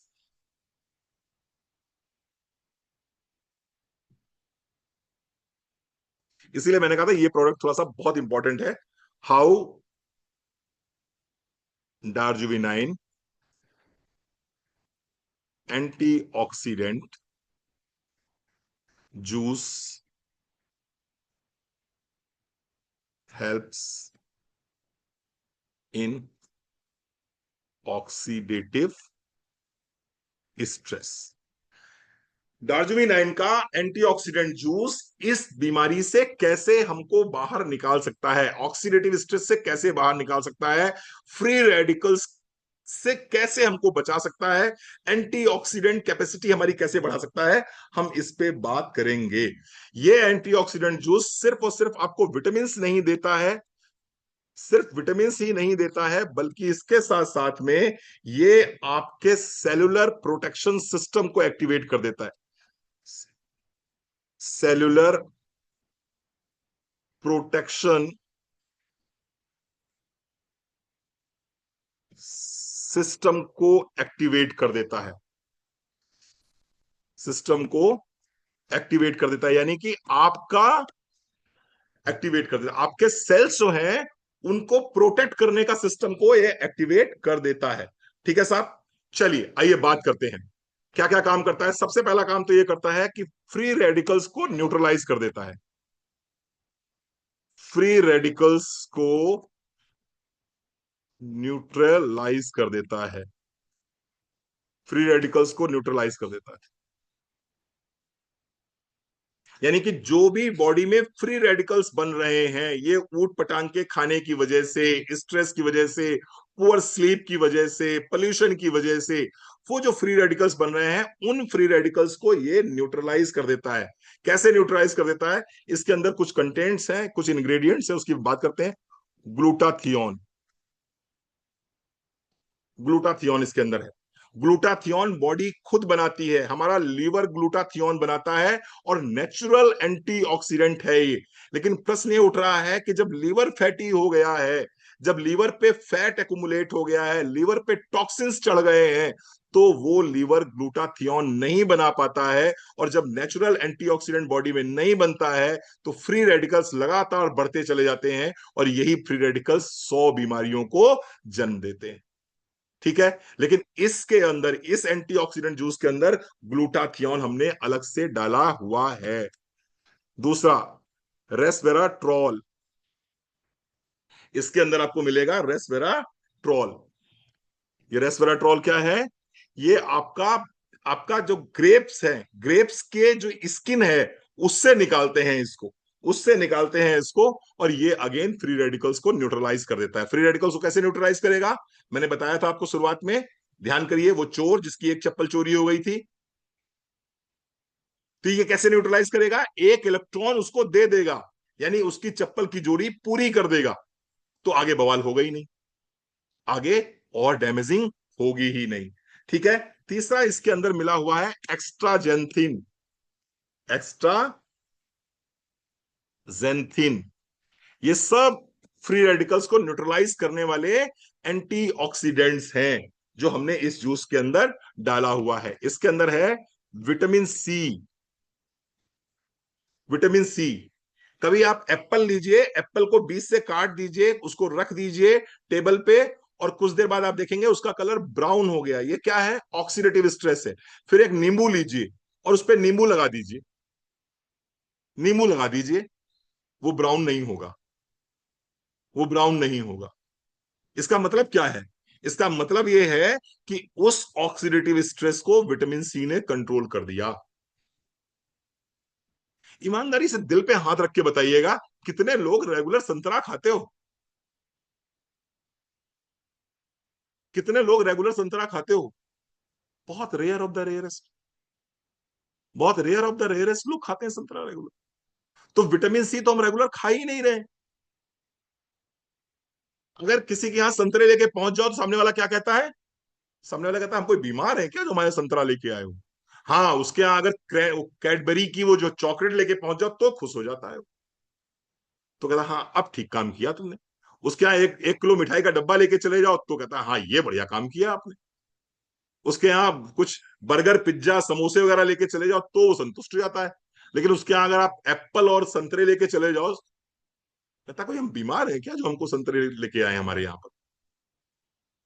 सही बात है, सच है। लेकिन सच्चाई ये है कि अगर वो संतरे लेके आया है तो वो आपका वास्तव में शुभचिंतक है, और अगर वो आपको जंक खिला रहा है तो फिर वो आपका शुभचिंतक तो नहीं है एटलीस्ट। चलिए सर, थोड़ा सा और आगे बढ़ते हैं। इसके अंदर विटामिन सी के साथ साथ में इसके अंदर है क्वेरासिटीन। क्वेरासिटीन ये इसके अंदर मिलेगा। इसके अंदर है कोक्यू 10। ये सारे जो है, आपको इसको सर्च करिएगा चैट जीपीटी पे। कोक्यू 10 ये आपके हार्ट हेल्थ के लिए वन ऑफ द बेस्ट है। ये सारे क्या करते हैं? ये आपके फ्री रेडिकल्स को न्यूट्रलाइज कर देते हैं। चलो आगे और बात करते हैं। इसके अंदर आपको मिलेगा, इस एंटीऑक्सीडेंट जूस के अंदर मिलेगा दूसरी चीज, DNA protection polyphenols.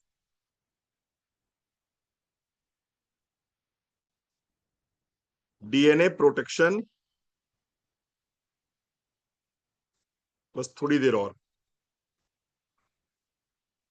DNA protection polyphenols, आपको याद होगा मैंने बताया था आपसे कि कैंसर की जड़ कहां पर है?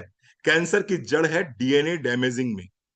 जब डीएनए डैमेज होगा तो सेल फॉर्मेशन एबनॉर्मल हो जाएगा। सेल फॉर्मेशन एबनॉर्मल हो जाएगा तो क्या होगा? सारे सेल्स एक दूसरे में चिपकने लगेंगे और एक ट्यूमर फॉर्म होगा, और यही ट्यूमर कैंसर के रिस्क को बढ़ाता है। लेकिन इसके अंदर जो एंटीऑक्सीडेंट जूस हम आपको प्रोवाइड करा रहे हैं, ये क्या कर रहा है? ये जो डीएनए है, जो डीएनए की डैमेजिंग है, उसको रोक दे रहा है। कैसे? डीएनए के चारों तरफ एक शील्ड बना देता है। मान लीजिए ये आपका डीएनए है। ये आपका डीएनए है कुछ इस तरह से, कुछ इस तरह से ये डीएनए है। तो ये जो एंटीऑक्सीडेंट जूस आप ले रहे हैं, इस एंटीऑक्सीडेंट जूस के लेने के बाद में ये आपके डीएनए के चारों तरफ एक शील्ड बना देता है। यानी कि अब आपके डीएनए को किसी भी प्रकार का फ्री रेडिकल डैमेज नहीं कर पाएगा। Getting my point? समझ में आ रही है आपको? इस प्रोडक्ट की खूबी समझ में आ रही है आपको? डीएनए बच गया, आपका डीएनए बच गया, यानी कि कैंसर ऐसी बीमारी से बच गए।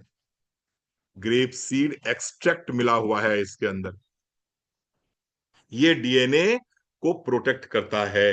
इसके अंदर मिला हुआ है मैंगो स्टीन। मैंगो स्टीन मिला हुआ है।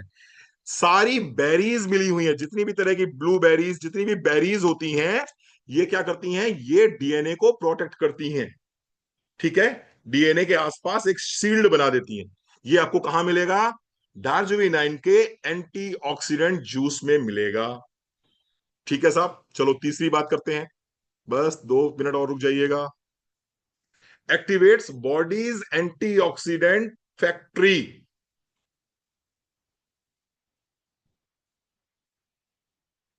बॉडीज एंटीऑक्सीडेंट, जो बॉडी की अपनी नेचुरल एंटीऑक्सीडेंट फैक्ट्री बंद पड़ी हुई है, ये एंटीऑक्सीडेंट जूस आपकी बॉडी की जो एंटीऑक्सीडेंट फैक्ट्री है उसको एक्टिवेट कर देता है। उसको एक्टिवेट कर देता है। कैसे कर देगा? क्योंकि इसके अंदर क्या है? ग्लूटाथियोन है। और ग्लूटाथियोन बॉडी खुद बनाती है, लीवर में बनता है ये। लीवर नेचुरली बनाती है इसको। लेकिन चूंकि लीवर टॉक्सिन से ओवरलोडेड है, लीवर पे इतना फैट है कि वो ग्लूटाथियोन बना नहीं पा रहा है, और इसकी वजह से एंटीऑक्सीडेंट बन ही नहीं पा रहा बॉडी में नेचुरली। ये क्या कर रहा है, ये आपकी बॉडी की जो लीवर का एंटीऑक्सीडेंट बनाने की प्रक्रिया है उसको एक्टिवेट कर देता है, उसको एक्टिवेट कर देता है। ठीक है साहब, चलो। इसके साथ साथ चौथी चीज, माइटोकॉन्ड्रिया की रिपेयरिंग हो जाती है। और पढ़ा होगा आप लोगों ने, क्लास फिफ्थ सिक्स में पढ़ा होगा। माइटोकॉन्ड्रिया जहां पर की एनर्जी बनती है, मैंने आपसे कहा था कि न्यूट्रिशन यानी कि आपका ग्लूकोज और ऑक्सीजन जब सेल के अंदर पहुंचता है, आपस में रिएक्ट करता है, एनर्जी प्रोड्यूस होती है। वो सेल के अंदर पहुंच के कहां पर पहुंचता है, माइटोकॉन्ड्रिया में। और माइटोकॉन्ड्रिया अगर डैमेज हो गई तो एनर्जी मिलेगी ही नहीं आपको। ये जो एंटीऑक्सीडेंट जूस है, इसके अंदर क्या क्या मिला हुआ है, इसके अंदर CoQ10 मिला हुआ है। ये माइटोकॉन्ड्रिया को रिपेयर कर देता है, यानी कि एनर्जी प्रोड्यूस होने की प्रक्रिया स्मूथ हो जाती है। इसके अंदर मिला हुआ है, जैसे कि मैं पहले बता चुका हूं, रेसवेराट्रॉल मिला हुआ है इसके अंदर। ये अगेन माइटोकॉन्ड्रिया की रिपेयरिंग को बढ़ा देता है, यानी कि आपके सेल के अंदर जो माइटोकॉन्ड्रिया है जहां पर एनर्जी प्रोड्यूस होती है, ये उसको रिपेयर कर देता है। ठीक है साहब, आइए और क्या करता है ये। मैं बार बार आपसे बोल रहा था, सूजन सूजन सूजन की फॉरेन पार्टिकल बॉडी में जाता है तो बॉडी उसके अगेंस्ट में एक्टिव हो जाती है, आपका इम्यून सिस्टम एक्टिव हो जाता है, इम्यून सिस्टम तोड़फोड़ शुरू कर देता है, और बॉडी में सूजन आ जाती है। और सूजन आ जाती है तो क्या होता है, आपकी बॉडी का जो नेचुरल एंटीऑक्सीडेंट है वो डिप्लीट हो जाता है, फ्री रेडिकल्स बढ़ जाते हैं। मैं बार बार बता रहा था आपके, ये जो एंटीऑक्सीडेंट जूस है, ये इन्फ्लेमेशन को कंट्रोल कर देता है। यानी कि उस सूजन को कंट्रोल करने की क्षमता इस एंटीऑक्सीडेंट की जूस के इंग्रेडिएंट्स में है। कौन कौन से इंग्रेडिएंट में है ये क्षमता, क्वेरेसिटीन। क्वेरेसिटीन जो इसके अंदर मिला हुआ है, ये आपकी इन्फ्लेमेशन को कम कर देता है। मैंगो स्टीम जो मिला हुआ है इसके अंदर, ये आपके सूजन को कम करने की क्षमता अपने अंदर रखता है। इसके साथ साथ में इसके अंदर पाइनएप्पल एंजाइम है, बहुत सारी चीजें इसके अंदर मिलेंगी आप। ये सारी चीजें जो है, इस तरह से बॉडी को सेव करती हैं, बॉडी को प्रोटेक्ट करती हैं फ्री रेडिकल्स से, फ्री रेडिकल से। चलिए,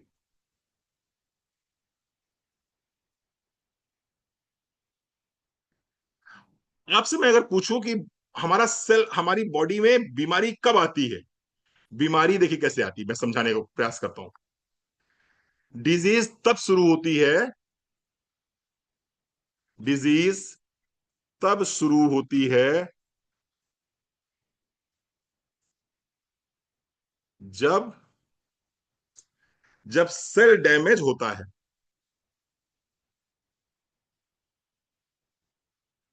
जब सेल डैमेज होता है। डार्जुविनाइन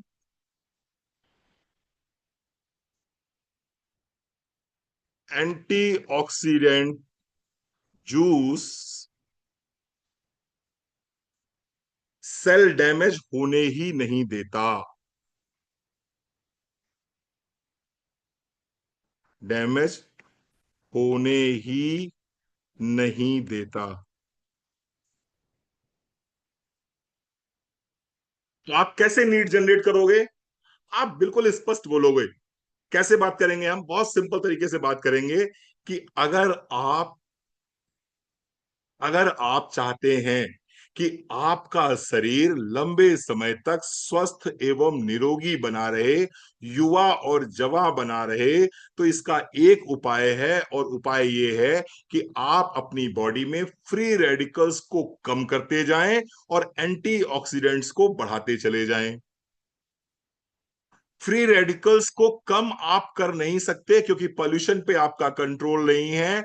खाना आप ना तो उगा सकते हो, ना सब्जियों को आप स्वयं पैदा कर सकते हो, ना फलों को आप स्वयं पैदा कर सकते हो। अगर ये सब कुछ कर भी लिया आपने, तो रेडिएशन से नहीं बच पाओगे। अगर इससे भी बच गए तो स्ट्रेस से नहीं बच पाओगे, पुअर स्लीप से नहीं बच पाओगे, लाइफ स्टाइल से नहीं बच पाओगे।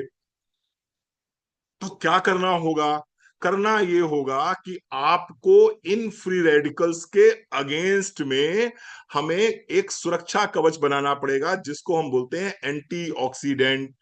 और एंटीऑक्सीडेंट्स आपको इन जनरल अपने खाने से और अपने फ्रूट से और अपनी वेजिटेबल से आज की तारीख में नहीं मिल सकता है। 40 साल पहले मिलता था, इसमें कोई संदेह नहीं है। 40 साल पहले किसी को एंटीऑक्सीडेंट जूस की जरूरत नहीं थी, किसी को एंटीऑक्सीडेंट कैप्सूल की जरूरत नहीं थी, क्योंकि 40 साल पहले जो हरी सब्जियां थी वो पर्याप्त एंटीऑक्सीडेंट दे देती थी।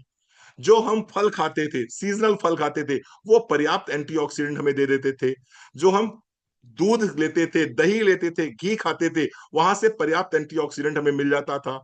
लेकिन आज की तारीख में क्योंकि फल और सब्जियां ये एंटीऑक्सीडेंट नहीं दे रहे हैं बॉडी में, बल्कि बॉडी में फ्री रेडिकल्स दे रहे हैं। आज की तारीख में जो हम लाइफस्टाइल अडॉप्ट कर रहे हैं वो हमारी बॉडी में फ्री रेडिकल्स लगातार बढ़ाते चले जा रहे हैं। तो आपको क्या करना पड़ेगा? आपको क्या करना पड़ेगा आशीष जी? आपको आउटसोर्सिंग करनी पड़ेगी। किसकी आउटसोर्सिंग करनी पड़ेगी? वो 40 साल पहले पुराने वाले फल और पुरानी हरी सब्जियों की,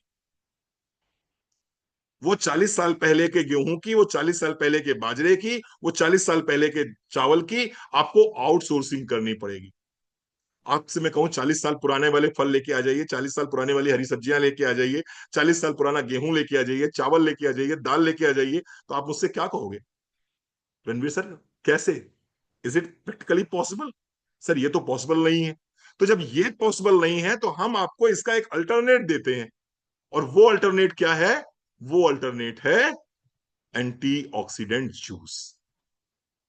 क्योंकि इसके अंदर हमने जो जो भी इसके अंदर हमने कंटेंट्स डाले हैं, जो भी इंग्रेडिएंट्स डाले हैं, वो सारे के सारे इंग्रेडिएंट्स जो भी आप विटामिन सी ले रहे थे, विटामिन ई ले रहे थे, उनसे कई गुना ज्यादा पावरफुल है। इवन 20 टाइम्स, 40 टाइम्स, 50 टाइम्स ज्यादा पावरफुल है। और ये आपके सेल के चारों तरफ एक शील्ड बना देते हैं। ये आपके डीएनए के चारों तरफ एक शील्ड बना देते हैं। और कोई भी व्यक्ति अगर लगातार लंबे समय तक 30 ml एंटीऑक्सीडेंट जूस खाली पेट यूज करता है, तो निश्चित रूप से मान के चलिए कि वो लंबे समय तक युवा और जवां बना रहेगा। क्यों कुछ लोग 50 साल के हो जाते हैं फिर भी उनकी स्किन लाइट मारती रहती है, चमकती रहती है? और क्यों कुछ लोग 30 साल में बूढ़े नजर आते हैं? क्यों कुछ लोग 60 साल के होने के बाद भी आपको लगता है बिल्कुल ये 40 के दिख रहे हैं, 45 के दिख रहे हैं? और क्यों कोई आदमी 25 साल का होने के बाद भी ऐसा लगता है 50 साल का हो गया, 60 साल का हो गया? Nothing but the free radicals, nothing but the exposure of chemicals, nothing but the life style he और शी अडॉप्ट्स। तो अगर ये जो हीरो हीरोइन है, ये लंबे समय तक आप देखते हैं ना, बहुत युवा और जवान बने रहते हैं। क्या है ये? बेसिकली ये एंटीऑक्सीडेंट्स का भरपूर मात्रा में सेवन करते हैं, भरपूर मात्रा में सेवन करते हैं। और ये फ्री रेडिकल से जितना हो सकता है उतना बचने का प्रयास करते हैं। आपको क्या पता है कितने लोग, आपने देखा होगा वो आलिया भट्ट चीनी नहीं खाती, वो जॉन इब्राहिम चीनी नहीं खाता, और कौन था वो चॉकलेटी टाइप का हीरो है, वो भूल भुलैया में आया था अभी नया, वो चीनी नहीं खाता। चीनी क्यों नहीं खाते? क्या कमी है चीनी में? चेक करिएगा, आज गूगल पे सर्च करिएगा। चीनी जितनी ज्यादा खाएंगे उतना ज्यादा बॉडी में फ्री रेडिकल्स बनेंगे। जितना ज्यादा आप चीनी खाएंगे उतना ज्यादा बॉडी में फ्री रेडिकल्स बनेंगे, जितने ज्यादा फ्री रेडिकल्स बनेंगे उतनी जल्दी बीमार हो जाएंगे। तो क्या कर सकते हैं? Of course antioxidant juice 30 ml morning में एम्प्टी स्टमक लीजिए। निश्चित रूप से आप फ्री रेडिकल्स को रोकने में कामयाब हो जाएंगे। और निश्चित रूप से आप अपनी बॉडी में एंटीऑक्सीडेंट फैक्ट्री स्टार्ट करने में कामयाब हो जाएंगे। हर जगह पर काम करता है। समस्या कोई भी हो, समस्या कोई भी हो, आपको थायराइड की प्रॉब्लम है, आप थायराइड की मेडिसिन ले रहे हैं, लेते रहिए, एंटीऑक्सीडेंट जूस शुरू कर दीजिए। आपको आर्थराइटिस की प्रॉब्लम है, जो मेडिसिन आपको बताई है आपके डॉक्टर ने वो मेडिसिन लेते रहिए, एंटीऑक्सीडेंट जूस शुरू कर दीजिए। आपको हेयर फॉल हो रहा है, आपकी स्किन में पिगमेंटेशन है, आपको फैटी लीवर है, आपको पीसीओडी की प्रॉब्लम है, किसी भी एज से ले सकते हैं पूनम जी, किसी भी एज से। अगर बच्चे की उम्र 5 साल से ऊपर है, छोटा सा 5 ml शुरू कर दीजिए, 10 ml शुरू कर दीजिए। फलों का जूस ही तो है, फलों का जूस ही तो है, विद नो प्रिजर्वेटिव्स, फिर विद नो हार्मफुल प्रिजर्वेटिव्स। किस उम्र तक लेना है? जिस उम्र तक लेना चाहे उस उम्र तक लेते रहिए। 1 महीने के अंदर आपकी स्किन, आपके बाल ये बता देंगे कि आप कुछ ले रहे हैं। 3 महीने के अंदर आपकी बॉडी रिपेयर हो जाएगी। 3 महीने के अंदर आपके सेल्स रिपेयर हो जाएंगे और एक नया जीवन आपको दिखाई पड़ना शुरू हो जाएगा। बिल्कुल करिए मैडम, इसीलिए तो रीना जी हम ये बोल रहे हैं, ये लंबी ट्रेनिंग 1.5 घंटे से चिल्ला रहे हैं, इसलिए चिल्ला रहे हैं आप लोग ऑर्डर करें। प्राइस क्या है? प्राइस 2000 रुपीज है इसका, है ना। Thank you so very much, आप आए, आपने इतना समय दिया, बहुत बहुत आभार आपका, बहुत बहुत धन्यवाद। होपफुली आपको चीजें समझ में आई होंगी, और होपफुली आप लोग अब एंटीऑक्सीडेंट को ये नहीं सोचेंगे कि पैकेज में है तो लेना है, अब आप इसको खुशी खुशी लेंगे और खुशी खुशी कंज्यूम भी करेंगे। Thank you so very much, आप आए, आपने इतना समय दिया, आप सबके अंदर बैठे हुए परमात्मा को मेरा सत सत नमन। Thank you so very much.